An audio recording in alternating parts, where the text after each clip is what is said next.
영도구 등굣길 사고와 관련해 학부모들이 영도구청 앞에서 등하굣길 안전확보를 촉구하는 침묵 시위를 열었습니다.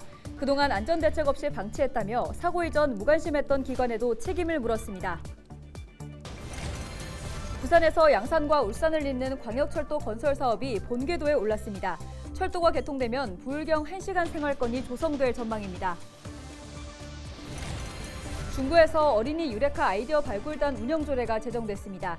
일본 삿포로 눈축제가 어린이 아이디어로 시작된 것에 착안해 중구에서도 어린이들의 아이디어를 적극 발굴해 정책에 활용할 계획입니다.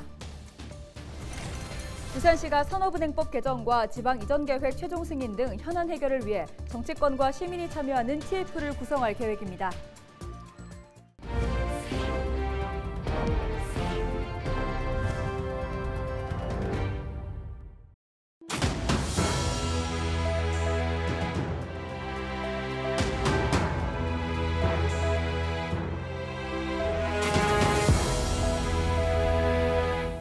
시청자 여러분 안녕하십니까? 헬로티비 부산 뉴스입니다.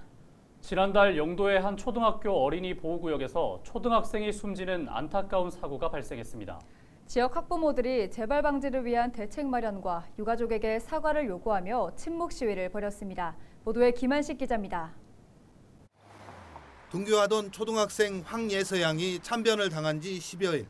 검은색 옷을 입은 학부모들이 영도구청 앞에 모였습니다. 흰 국화 옆에는 지켜주지 못해 미안한 어른들의 마음이 새겨졌습니다. 예서야, 미안해! 예서야, 미안해! 예서야, 미안해! 안타까운 사고로 세상을 떠난 황예서 양을 예도하는 학부모들. 예서 양이 재학한 학교를 비롯해 영도구 지역 14개 초등학교 학부모들입니다. 비통한 사고가 잊히지 않고 또 다른 피해가 발생하지 않아야 한다고 호소하기 위해 모인 겁니다. 학부모들은 학생들의 등굣길 안전을 외면했던 관계기관의 책임을 침묵으로 물었습니다. 또 이번 참사는 학교 인근에 제조업체들이 밀집하도록 방치하고 관리하지 않은 관계기관의 무책임이 불러온 참사라고 강조했습니다. 이와 더불어 학생들의 안전한 통학로 확보와 주체적인 안전대책 마련을 요구했습니다. 무엇보다도 지금까지 눈 감고 귀 막고 입까지 닫은 영도구청 관계자 및 기관들의 유가족에 대한 진심 어린 사과가 제일 우선이 돼야 된다고 생각합니다. 학생들이 가장 안전해야 할 공간 중 하나인 어린이 보호구역에서 발생한 참사. 같은 참사가 반복되지 않아야 한다는 목소리가 이번만은 헛되지 않아야 할 것입니다. 헬로티비 뉴스 김한식입니다. 부산에서 양산과 울산을 잇는 광역철도 건설 사업이 본궤도에 올랐습니다. 부산시는 부산, 양산, 울산 광역철도가 9일 기획재정부 재정사업평가위원회에서 예비타당성 조사 대상 사업으로 최종 선정됐다고 밝혔습니다. 부산, 양산, 울산 광역철도는 부산 노포에서 월평과 양산 웅상을 거쳐 울산 KTX역에 이르는 연장 48.8km 규모 철도로 총 사업비 3조 434억 원을 투입해 2030년 개통을 목표로 하고 있습니다. 철도가 개통되면 부산 노포에서 양산 웅산까지 10분대, 울산 KTX역까지는 50분대로 이동할 수 있어 부울경 1시간 생활권이 조성될 전망입니다. 이번 대상 사업 선정으로 연결 사업으로 추진되고 있는 기장군 정관선 신설도 탄력을 받을 것으로 보입니다. 부산시는 향후 진행될 예비 타당성 조사 등 남은 행정 절차가 원활하게 통과할 수 있도록 대응하겠다고 밝혔습니다. 부산시가 더불어민주당 부산시당과 국민의힘 부산시당을 찾아 한국산업은행법 개정 등 산업은행 주요 현안 해결을 위한 전담팀 구성을 제안했습니다. 시는 정치권과 함께 지방분권 균형발전 부산시민연대와 부산경제정의실천연대에 우선적으로 참여를 제안해 민관정 협력 전담팀을 구성하고 사는 부산 이전을 위한 속도전에 나설 계획입니다. 현재 산업은행 이전을 위해 서울로 되어 있는 본점 소재지 조항을 조속히 개정해야 하지만 개정 법안은 국회 정무위원회에서 계류 중입니다. 이외에 산업은행 지방 이전 계획 승인과 정부 차원의 이전 기간 지원 등 현안들이 쌓여 있습니다. 9일 0시 기준 부산은 신규 확진자 1,056명이 발생했습니다. 부산 지역 일일 신규 확진자 수는 5월 들어 증가세를 보이고 있습니다. 이날 위중증 환자는 80세 이상 2명, 70대 1명, 60대 3명으로 총 6명입니다. 전날 70대 코로나19 환자 2명이 사망했습니다. 신규 재택치료 환자 수는 988명입니다. 올해 어린이날을 포함한 황금 연휴 기간 김해공항 국제선을 52,117명이 이용한 것으로 나타났습니다. 한국공항공사 김해공항에 따르면 지난 4일에서 7일 김해공항 국제선을 이용한 5만여 명의 여행객 중 일본 여행객이 18,791명으로 가장 많았습니다. 베트남 12,837명, 대만이 6,084명 순이었습니다. 해외여행 수요가 회복하면서 국내선 여객 수는 지난해와 비교해 절반 수준으로 떨어졌습니다. 지난해 같은 기간 부산 김포 노선의 경우 68,091명, 부산 제주 41,575명 수준이었지만 올해는 부산 김포 노선 29,000여 명, 부산 제주 노선은 26,000여 명을 기록했습니다. 임늘솔 아나운서, 유레카 어떤 뜻인지 아세요? 유레카라는 뜻은 뭔가 발견했을 때 쓰지 않습니까? 네, 맞습니다. 어떤 질문에 대한 답을 알아냈을 때 유레카 하면서 기쁨을 표현하죠. 이번에 중구에서 어린이 유레카 아이디어 발굴단 운영 조례가 제정됐습니다. 구정에 어린이들의 아이디어를 활용하겠다는 건데 어떤 내용인지 조례 돋보기에서 살펴봅니다.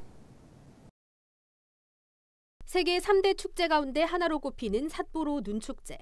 1950년대 지역 아이들의 아이디어와 눈조각 전시회에서 소박하게 시작한 축제는 매년 전 세계에서 수백만 명의 방문객이 찾는 행사가 됐습니다.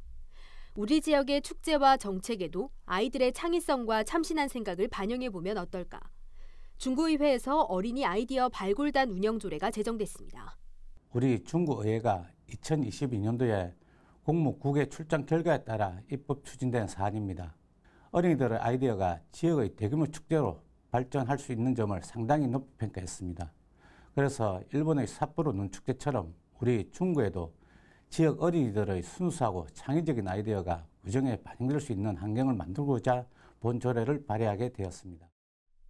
어린이 유레카 아이디어 발굴단은 온오프라인으로 중구의 정책 아이디어를 제안하고 이미 시행된 정책에 대한 의견을 제시하는 등 구정 아이디어 발굴과 평가 역할을 수행하게 됩니다. 참여 대상은 지역 초중고등학교 학생들입니다. 조례에서는 단원을 30명으로 구성하도록 했는데 공개 모집을 비롯해 구의회와 동장, 학교장 추천을 받은 아이들이 단원으로 위촉될 수 있습니다. 참여하는 아이들에게 보상을 지급할 수 있다는 내용도 조례에 명시됐습니다. 아이들의 번뜩이는 아이디어가 그동안 진부하다 평가받던 지역 축제에도 변화를 줄 수 있을 것이란 기대가 나옵니다. 중구는 자갈축제뿐만 아니라 삼복도로 트리축제, 강북 트리축제, 거기서 어린이들의 생각이 한번 아이템을 만들어지면 좀 더 우리 중구뿐만 아니라 젊은 세대들이 또 공유할 수 있고 또 많이 찾아올 수 있다고 저는 생각을 했어요. 중구에서는 올해 중 유레카 아이디어 발굴단을 모집해 운영하는 방안을 검토하고 있습니다. 조례 돋보기 안수민입니다. 지난해 우리나라 출산율은 0.78명, 세계 꼴찌 수준입니다. 지난 2월 서울 관악구 한 동에서는 새로 태어난 아이가 단 한 명도 없었습니다. 출생아 수 0명의 충격, 서울도 지역 소멸의 길을 피할 수 없는 걸까요? 문성주 기자가 보도합니다. 관악구 난향동 인구는 약 15,000명. 올해 2월 한 달 동안 난향동에서는 단 한 명의 아이도 태어나지 않았습니다. 비슷한 인구수의 청림동과 중앙동의 경우 출생아 수는 각각 10명과 2명. 난향동 주민들 또한 줄어가는 아이 웃음소리를 실감합니다. 많이 놀랬죠. 지방도 아니고 서울에 있는 동네인데 출산율이 이렇게 없다는 게 앞으로는 아기들 웃음소리를 들을 수 없다고 생각하니까 좀 걱정이 되긴 해요. 네. 젊은 사람들이 아직 결혼도 그렇고 조금 이제 수익률이 어느 정도 돈이 많이 좀 모아지거나 이래야지 좀 결혼해야지 삶이 좀 편해진다고 생각하기 때문에 좀 늦게 출산하는 거 아닌가 좀 싶긴 한데 많이 안타깝죠. 많이 안타깝죠. 난향동 출생아 수 0명은 대한민국 출산율의 현실을 피부에 와닿게 합니다. 서울시 출산율은 0.59명. 이는 전국에서 가장 낮은 수치로 세종 1.03명, 전남 1.04명과 비교하면 극히 낮습니다. 2021년 서울시 자치구 통계를 살펴보면 25개 자치구 가운데 강동구가 0.797명으로 가장 높지만 이마저도 한 명이 채 되지 않습니다. 특히 관악구는 청년 인구 비율 1위로 꼽힘에도 불구하고 1인 가구 수가 많아 출산율이 0.437명으로 압도적으로 낮습니다. 구 차원에서 인구 정책을 펼치고 있지만 그마저도 쉽지 않습니다. 이러한 높은 청년 1인 가구 수는 관악구 합계 출산율 하락의 직접적인 요인이 되고 있습니다. 지역에 맞는 정책들을 발굴하여 총체적으로 연결이 되어 아이 낳고 싶은 사회를 만들어야 한다고. 인구가 줄어드는 상황에서는 젊은 사람들한테 얼마를 드리냐가 그렇게 중요한 게 아니고 어떤 제도를 주고 그 제도들이 존재함으로써 그 해당 계층이 어떠한 이제 미래를 예측하면서 살아갈 수 있도록 하는 그런 미래에 대한 예측을 좀 긍정적으로 바뀌게 할 수 있는 제도들이 좀 필요하다고 봅니다. 네. 출산율 저조는 결국 지역 소멸로 이어지기 마련입니다. 대한민국 수도 서울 역시 이러한 기조에서 완전히 자유로울 수 없는 까닭에 관련 대비책 마련이 시급해 보입니다. HCN 뉴스 문성주입니다. 예전에 흔하게 볼 수 있었던 소똥구리는 환경오염 등으로 인해 이제 우리나라에서는 더 이상 찾아볼 수 없게 됐습니다. 멸종위기에 놓인 생물은 지금도 계속 늘어나고 있는데요.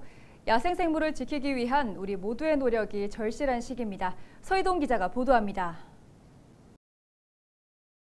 머리 위에 뿔이 난 듯 검게 물든 깃이 눈에 띕니다.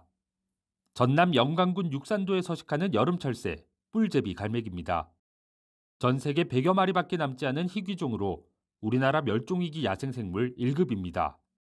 멸종위기 야생생물은 자연적 또는 인위적인 위협 요인으로 개체수가 크게 줄어든 야생생물을 보호하기 위해 환경부가 등급을 나누어 지정합니다. 생물 다양성 감소는 생태계 불균형을 초래하게 되며 이는 인간 생활에 나쁜 악영향을 미치게 됩니다. 이로 인해서 전 세계적으로 멸종위기종을 보전하기 위한 여러 조치들이 강구되고 있고요. 우리나라에서도 멸종위기 야생생물을 보전하기 위해서 법적으로 멸종위기종을 야생생물을 지정하여 법적으로 관리를 하고 있습니다. 우리나라의 멸종위기 야생생물 목록은 5년마다 개정하고 현재 총 282종이 지정돼 있습니다. 지난해 12월 뿔제비 갈매기와 고니, 느시 등 9종이 1급에 새롭게 이름을 올렸고 2급에는 불나방과 얼음치 등 18종이 지정됐습니다. 등급이 변경된 종들을 제외하고 5년 만에 총 15종이 늘었습니다. 인간이 멸종위기종의 서식지를 파괴하면서 그 서식지가 줄어드는 게 가장 큰 원인이고요. 두 번째는 서식지 파괴로 인한 환경오염이 2차적인 원인이고 이게 복합적으로 나타나는 기후변화로 인해서 이 멸종위기종들이 이 환경변화에 적응할 수 없을 정도로 빠르게 변하고 있는 게 가장 큰 문제입니다. 국립생태원 멸종위기종 보건센터는 야생생물이 살아가는 서식지를 지키는 것이 무엇보다 중요하다고 강조합니다. 멸종위기종의 보건은 연구자나 전문가들뿐만 아니라 서식지에 계시는 지역 주민들이나 해당 기업에서 함께 할 때 좋은 시너지가 날 수 있다고 생각을 합니다. 지역 주민들께서는 서식지 보존을 위한 좋은 환경 정화 활동에 참여해 주시고 기업에서도 환경적인 측면에서 조금 더 신경을 써 주신다면 앞으로 멸종위기종의 복원에 좋은 청신호가 켜질 것이라고 생각합니다. 멸종위기종을 보호하기 위한 노력은 곧 우리가 살아가는 환경을 지키는 일과 같습니다. 헬로티비 뉴스 서희동입니다. 부산시가 오는 6월까지 부산 시내 수산물 수입업체와 유통업체, 소매업체 등 수입수산물 업체 총 1,310곳을 대상으로 수입수산물의 원산지 표시 특별 점검에 나섭니다. 이번 특별 점검은 일본 후쿠시마 오염수 방류 결정에 따라 수입수산물 원산지에 대한 소비자 등의 관심이 높아지면서 수입수산물의 위반 행위를 집중 단속하기 위해 진행됩니다. 시는 원산지 미표시와 표시 방법 위반, 거짓 표시 행위 등 원산지 표시법 준수 여부를 집중 점검할 계획입니다. 한편 오는 7월 1일부터 수입수산물 원산지 표시 대상으로 가리비와 방어, 우렁생위, 부새, 전복 등 5개 품목이 추가됩니다. 이상으로 뉴스를 마칩니다. 함께해 주신 여러분 고맙습니다.